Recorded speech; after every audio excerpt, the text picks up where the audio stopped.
The way Mark and I met could have been ripped straight from a rom-com, a chance encounter at a mutual friend's barbecue, complete with spilled drinks and awkward apologies.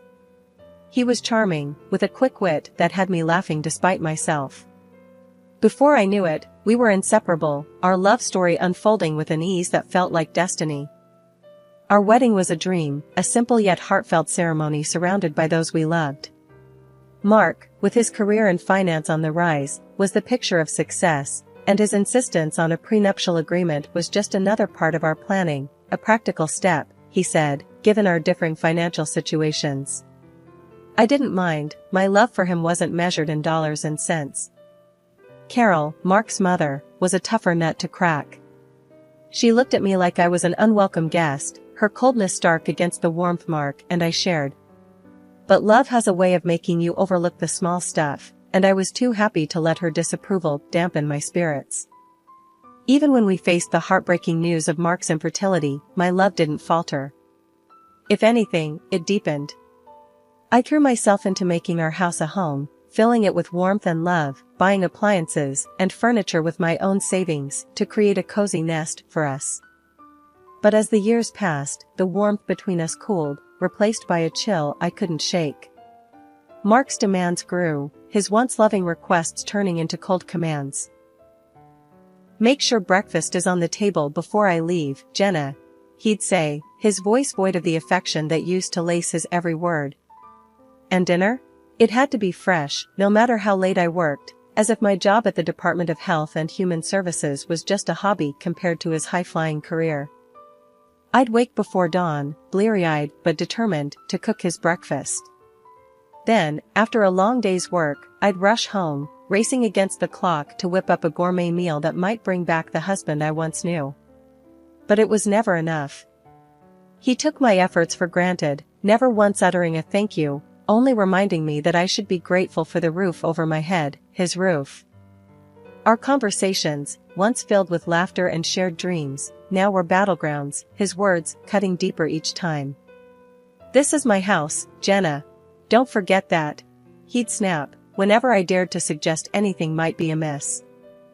Each day, as I moved through our home, touching the pieces of our life I'd built with love and care, a thought began to take root in my mind. What if I were alone? The idea, once unthinkable, now felt like a bomb. My love for Mark had been replaced by a weary resignation, worn down by his indifference and coldness. One evening, as I sat at the kitchen table, staring at the empty chair across from me, the realization hit me hard. I no longer recognized the man I had married, nor did I see the woman I had become in his reflection. The love that had once been my guiding light had faded, leaving behind a longing for peace, for a life where my efforts were seen, my presence valued. As I turned off the lights and headed to bed, the silence of the house a stark reminder of the distance between us, I couldn't help but wonder, would I be better off alone? The thought was a whisper in the dark, a question I wasn't quite ready to answer.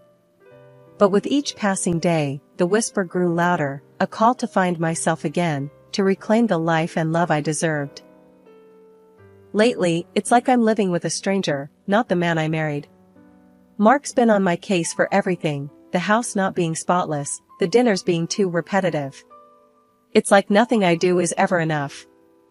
I've been finding solace in solo trips to the mall, picking out new furniture and gadgets for our home, trying to fill the void with material things. But even that joy is fleeting when I come home to his coldness.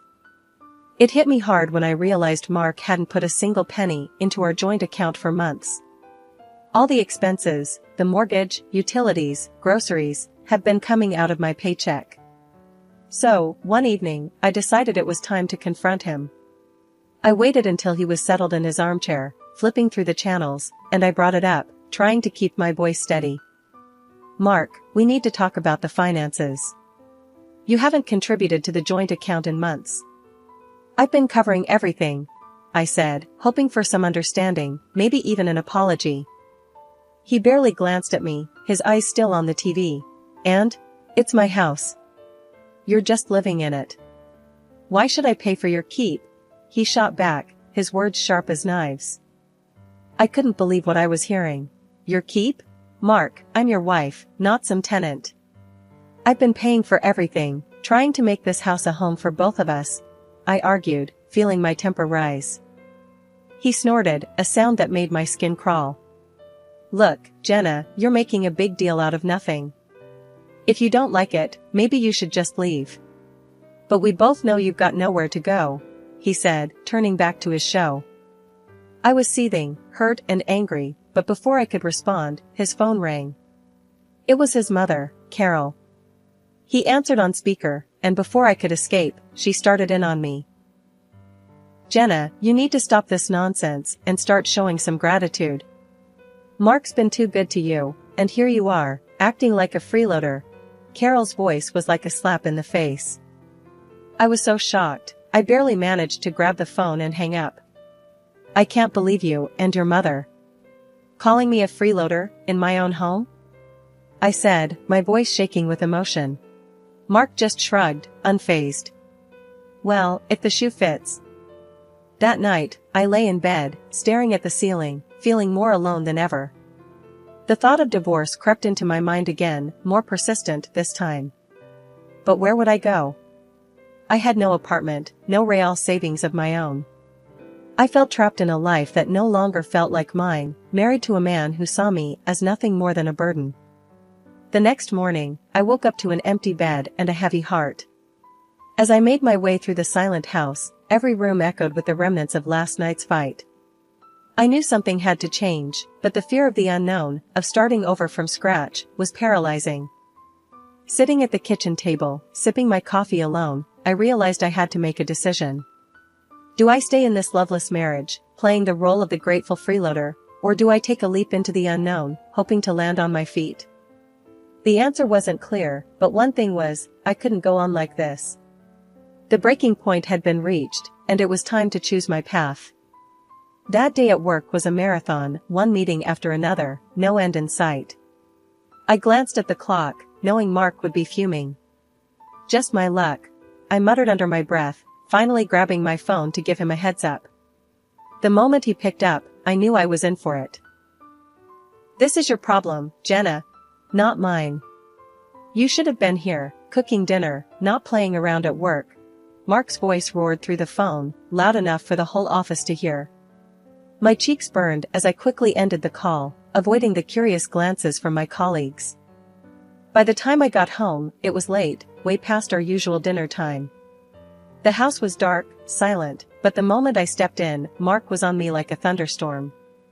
Where have you been? A good wife would have had dinner waiting. What are you even good for? His words were like daggers, each one slicing through the last bit of patience I had. I was tired, emotionally drained. Mark, I had to work. You know how important this project is. I tried to explain, but it was like talking to a wall. A bad wife and a terrible hostess. That's what you are. He continued, his voice reaching a pitch I'd never heard before. You know what? I've had enough. Pack your things and get out of my house. I stood there, shocked, as he shoved the divorce papers in my hands. You'll be homeless without me, he said with a cruel laugh. Something inside me snapped. All the years of bending backward for him, trying to be the perfect wife, vanished. Living in a shelter would be better than enduring one more day with you. I shot back, my voice steadier than I felt. Without another word, I signed the papers, my hand not shaking even a bit. I packed my things into a suitcase, the weight of my decision settling in. As I looked around the house, our house, it no longer felt like home. It was just a building, filled with broken promises and shattered dreams. I booked a room at a nearby hotel, a temporary refuge from the storm. Lying in the unfamiliar bed, I realized this was the first night in years I didn't have to worry about what Mark wanted for dinner or if the house was clean to his standards. It was just me, and strangely, it felt like a weight had been lifted. The decision to leave was hard, maybe the hardest I've ever made. But as I drifted off to sleep, a part of me felt excited for what the future might hold. For the first time in a long time, I was in charge of my own destiny, no longer tied to someone who saw me as less than. Tomorrow, I would start anew, and whatever challenges lay ahead, I was ready to face them head on. After the whirlwind of leaving Mark and finding myself in a hotel room, the reality of my situation began to sink in. It wasn't long before I got a call that would have once sent me spiraling.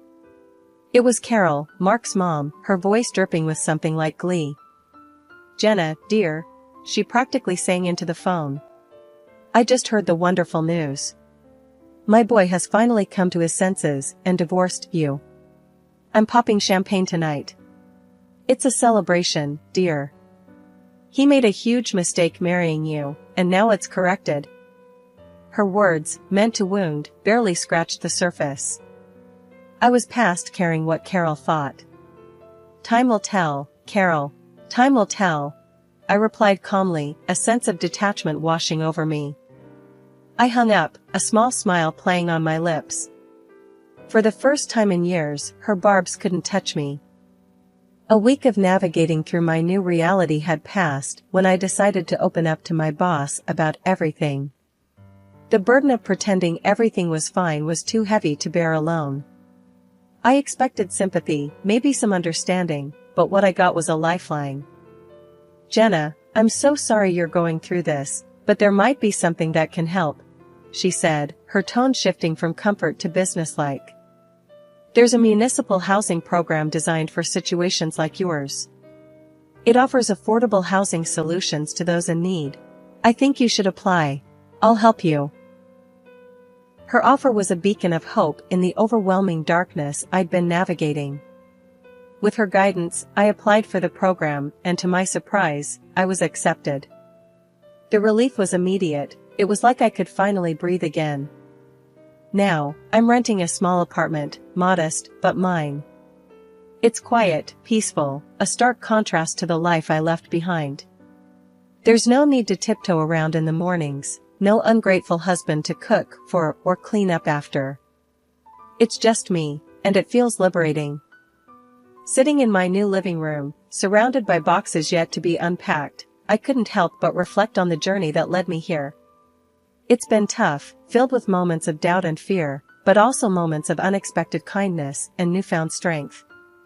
For the first time in a long time, I'm excited about the future. I've got a blank canvas in front of me, and I'm ready to start painting a new life, one where my happiness doesn't depend on anyone else. It's a new beginning, and I'm here for it, ready to see where this next chapter takes me.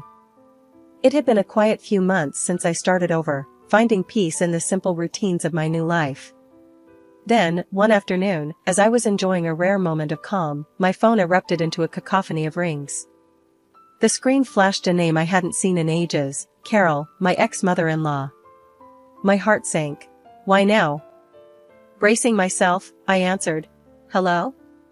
Jenna, you need to come back to Mark this instant." Carol's voice screeched through the speaker, so loud I had to pull the phone away from my ear. I sighed. "Carol, why would I ever do that?" The question was rhetorical, more for myself than for her. "Because he's in trouble, that's why. That fool of a son of mine bought shares years back, took out loans, and now? He's up to his neck in debt. It's a disaster, and you need to help him sort it out." Her voice was a mix of anger and desperation. I couldn't help but laugh, not out of amusement, but sheer disbelief. Help him? "Carol, do you remember the prenup? The one Mark was so eager to have? It says clearly that I'm not responsible for his debts. And let's not forget, we're divorced. His financial mess isn't my problem." There was a sharp intake of breath on the other end. "Ungrateful girl. After everything we've done for you, you're just going to abandon him?" Her tone was accusatory, as if I had committed a grave sin. "Everything you've done?" "Carol, let's be clear. The only thing you and Mark ever did was make my life miserable. And as for abandoning him, remember, he kicked me out. He made it clear I was no longer welcome in his life or his house," I retorted, my patience wearing thin. "You'll regret this, Jenna. You think you're better off without him, but you're making a huge mistake," she spat out, her voice venomous. I took a deep breath, finding a calm I didn't know I had. "Carol, I've spent too much of my life living in regret and fear because of you and Mark. I'm done. Mark's debts are his own doing. It's time he learns to deal with his own mess. I'm moving on with my life. Goodbye, Carol. With that, I ended the call, a sense of finality washing over me. I had expected to feel shaken, upset, maybe even guilty. But all I felt was relief. Standing up to Carol, making it clear that I was no longer part of their twisted family drama, felt like shedding a weight I'd been carrying for too long. Sitting back down, I let out a long breath I hadn't realized I'd been holding. The conversation with Carol, as unpleasant as it was, served as a stark reminder of how far I'd come. I had fought hard for my independence, my peace, and no amount of guilt-tripping could drag me back into that chaos. For the first time in what felt like forever, I felt truly free. Free from the expectations, the criticisms, the endless cycle of trying to please people who would never see my worth. I had found my strength, my voice, and I wasn't going to let anyone take that away from me again. As I looked around my small apartment, a sense of pride filled me. This was my space, my sanctuary, and my new beginning. I had survived the storm and come out stronger on the other side.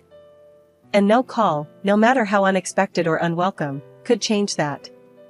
The next morning, I woke up with a resolve as clear as day. It was time to reclaim what was mine. I rummaged through my files until I found the receipts for all the items I had poured my money into over the years. The sleek dishwasher that made Mark's life easier, the washing machine we picked out together, though, let's be honest, I paid for, and the high-end coffee machine that became the centerpiece of many of his mornings.